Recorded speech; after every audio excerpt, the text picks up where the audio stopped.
And welcome, welcome, welcome. This is Peter Winnick. I'm the founder and CEO of Thought Leadership Leverage, and you're joining us on the podcast, which is Leveraging Thought Leadership. Today, my guest is Garland Vance. Garland is an author, a speaker, and a consultant. He co-founded Advanced Leadership to help overwhelmed influencers and organizations live with purpose, productivity, and peace. He's the author of Getting Unbusy, which Forbes named as one of the 7 books everyone on your team should read. He lives in Knoxville with his wife of 20 years, Dorothy, their 3 kids, and a turtle. Okay. Learn more at Advanced Leadership Live and Getting Unbusy book. So obviously we have to lead with the most interesting piece of your bio. So tell me about what it's like to live with a turtle. I don't think I've ever asked No, you. very slow, very Very slow. slow. Not a lot of action that goes on there. There you go. So I guess with a wife and 3 kids, you needed something in the house you could outrun. Is that, yeah. Yeah, our kids said we need a pet, and we were like, we need something that we really don't have to take care of much. So a turtle it is. Wow. So that's like a baby step above a cactus as it relates to pets, I guess, right? We proposed the cactus, but the kids didn't want that. There you go. Anyway, back to our regularly scheduled program. So turtles are probably not super busy. So you know, you've got No. an interesting mix in terms of, in a previous life, you were a pastor, you were in training and development at Chick-fil-A, speaker, author, consultant, et cetera. Sort of tie those all together for me. How the heck did you get here?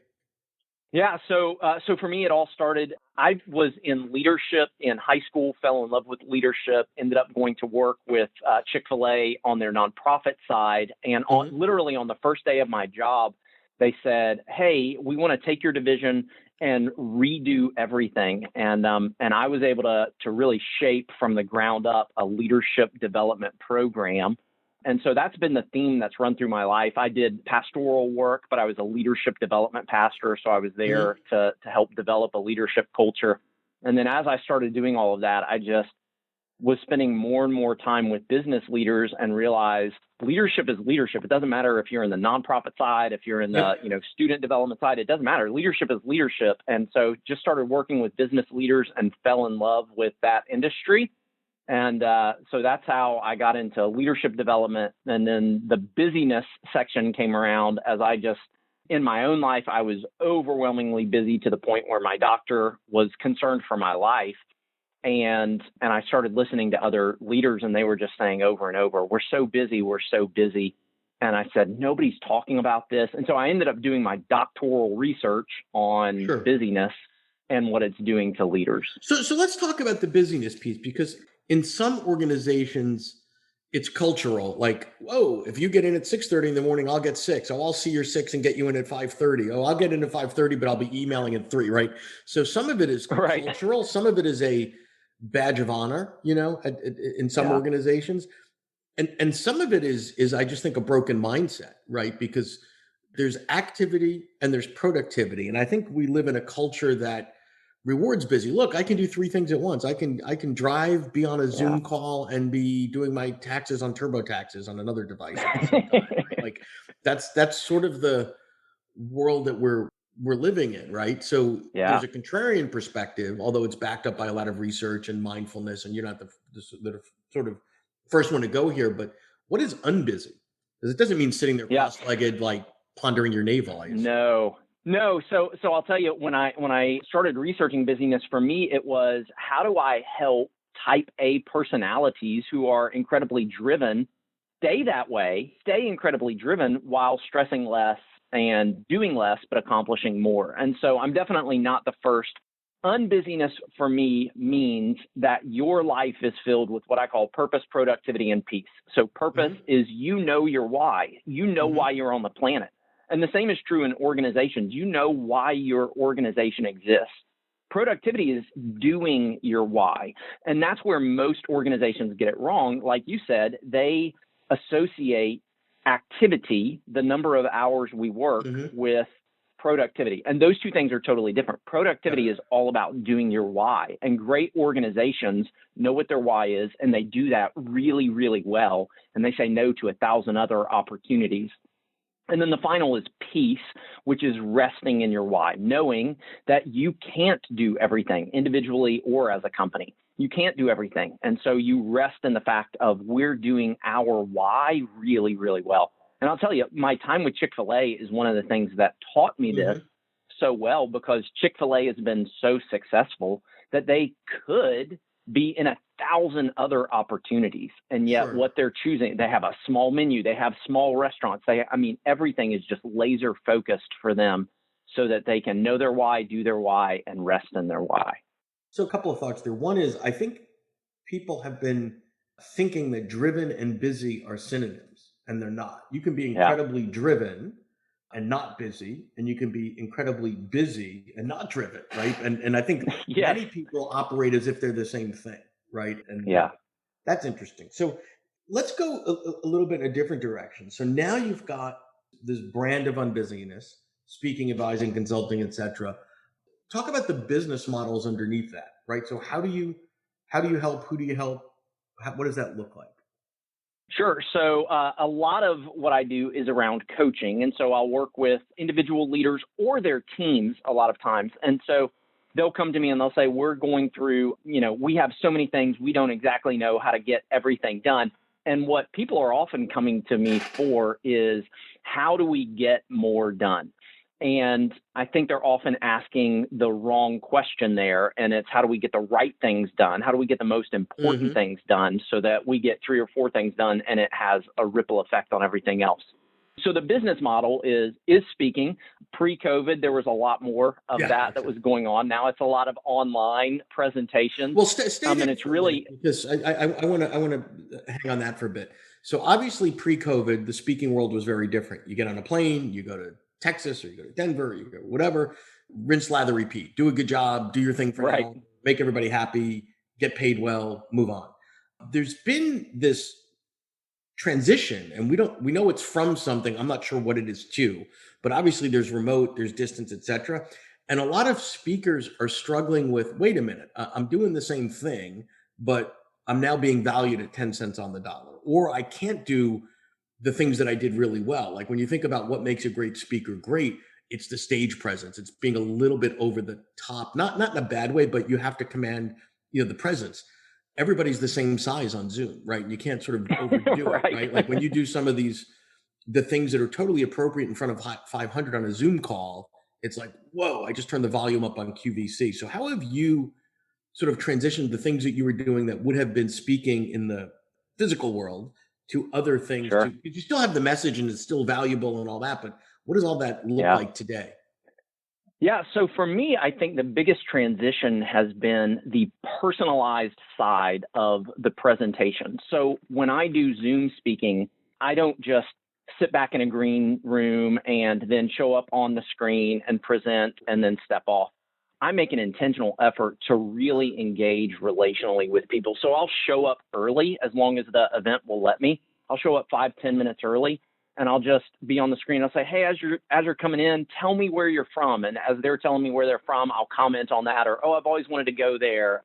I love going there. And then throughout it, stay asking questions. Stay there for a moment, Garland. So in the speaking world, that would have been the equivalent of the speaker maybe sitting in the back of the room at the previous presentation for 20 minutes, or being at the breakfast or something and walking, hey, I'm Garland, I'm going to meet you later. Oh, what do you, similar, sort of warming up the crowd so you have some friends. So you've figured out a way to attempt to do that in a digital world. And I think that's important, because otherwise it's this very Netflixy kind of click, boom, you're on, click, boom, you're off. And it sort of dehumanizes, or it's hard to make that connection.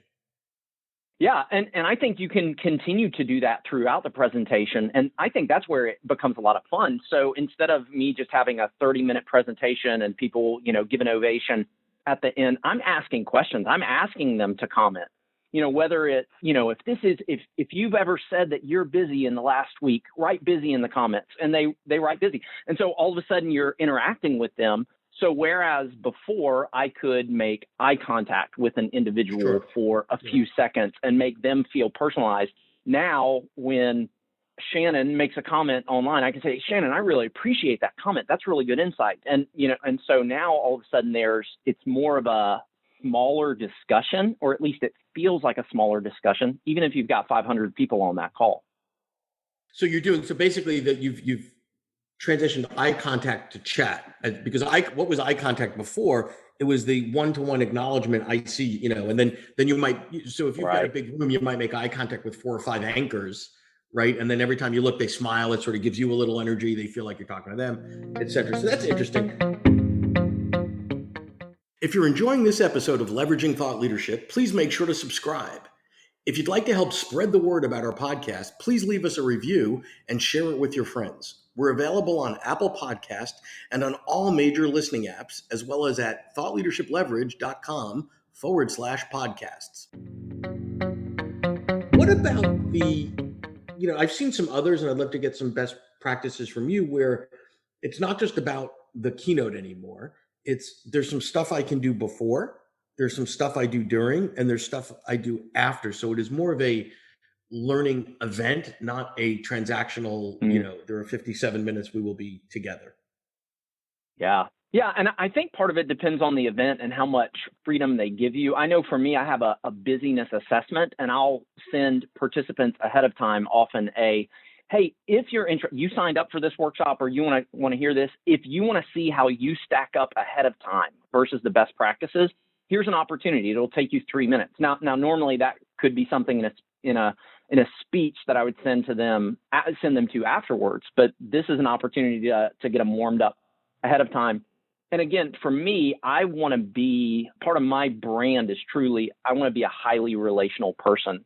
And so I'll say, even in the midst of it, follow up, I can always, send them to killbusy.com and get the free book. But a lot of times this is my phone number. Hey, if you want to talk I've got an hour that I've blocked out after this conversation. And if you want to talk, send me a text message and let's get in contact with each other. For me, it's all about shrinking the feeling of that room. So it's no longer I'm on a screen and there's a talking head. It's I'm in a conversation with a person, even if they're on mute the whole time. Got it. So what I love about what you've done is you've reinvented your experience. You've developed new capabilities in thinking about, because the end game of speaking was I want to connect with each and everyone in that room, in that audience, in a way that is relevant and powerful to them. And now, we're living in this virtual piece. Cool. What are the other underlying business models? So you mentioned speaking, you mentioned coaching, the assessment that you have. I think that's interesting. That sounds like that's a free tool. Is there a paid version to get a snapshot of, because busyness is one of these subjective things. I might say I'm really busy, and someone else might come and say, no, you're not. You're at your desk. Yeah. Hey, that's not busy. Let me show you what busy is. So how do you assess? Right. Which is what happens all the time. Yeah. Well, not that it becomes competitive, but speed is quantifiable. I'm driving 70 miles per hour. Okay, then we could debate whether that's Right. fast to you or slow to you, but we have a basis. But how do you assess busyness? What are the things that you're looking at? Yeah. So what I did is I compared in the research. What we found is there were 20 best practices of highly productive but unbusy people. So, for example, highly productive but unbusy people have a morning routine that starts with a sense of peace in their lives. They don't get up and knock out their 5 most important productivity things that they need to do that day. What they do is they start their day with a sense of peace. And so we identified the 20 best practices of highly productive unbusy people. And then the assessment scores you against, or self-assesses you against those practices. So it gives you the opportunity to say, I do this, I don't do this. Sometimes I do this. It's on a 4-point scale. Got it. So the comparison is against people that are doing things well, right? So it's right. Right. And it gives you the opportunity. So the assessment is free. You can take it. I encourage people to take it every 3 to 6 months and just see what kind of progress are you making on these 20 best practices, because that'll indicate that you're moving toward an unbusy lifestyle, which again is highly productive, but not over committed. All right, so let me push on that with you a little bit. So if you give busy people 20 things and say, these are the metrics, many of them, because they're busy people, so I'm going to do all 20 at once. Great. Here's the list. Let's sort it alphabetically, as opposed to behaviorally, it would be wiser to say, let me pick 1, maybe 2, focus on that for some period of time, 2 weeks, a month, whatever. Figure that one out and move to the next. So how do you coach people through that? Because the curse of the busy is to do it all quickly. Right. So the way that the book is written and laid out is there's actually 5 critical steps that a person has to go through to move from stressed, overwhelmed, and exhausted to unbusy. So you decide to get unbusy, you deconstruct bad habits and some inhibiting beliefs in your life. You design the life you want to live. You develop that in your calendar, in your mindset, and then you draw other people in. So those 20 best practices are spread out over those 5 big steps that I'll take people through. So a normal person, so it took me, honestly, Peter, it took me 3 years. I was stressed, overwhelmed, and exhausted, started doing the research. It took me 3 years to figure out how to get unbusy. And the only reason I did it is because I had a doctoral committee that was breathing down my neck. But what I ended up discovering was there's a process that if you go through, you can do it in 30 days. So it went from 3 years for me to 30 days for other people. And that's how you learn to implement those little best practices at a time. And most of those best practices aren't massively time consuming. It's just retweaking the way that you live just a little bit. Yeah. So it sounds like sort of more classic habit development, right? So getting rid of bad habits and replacing them with better pieces. Because what you described earlier with sort of people that are highly productive is almost ritualistic. Right, they get up and this is what they do, and then compare that. You get up and grab your phone and check there's a book years ago about don't check email in the morning, right? So what is it that you do, and you immediately get into busy work quickly because that probably sets the tone for the day, right? Versus absolutely. The way you start your day is the way you continue your day. Well, this has been great. So let me just as we start to wrap up here, what's next? What do you see around the bend? And I don't mean, necessarily COVID, but sort of what's the next chapter for you if we were to retouch in a year or two? Yeah. What do you think? So I'm excited about the next chapter. We're my wife and I are actually co-writing our next book together. So she's been in leadership development for 20 years.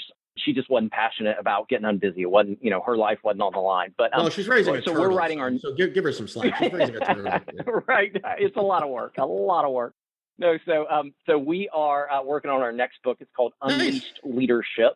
And so it's been over the last 20 years of coaching and consulting, we've identified 7 issues that probably create about 95% of the problems that our clients have faced over the years. And so we've said, if we can identify those 7 issues and the best practices around those 7 issues. So I'm super excited about that. We've designed everything.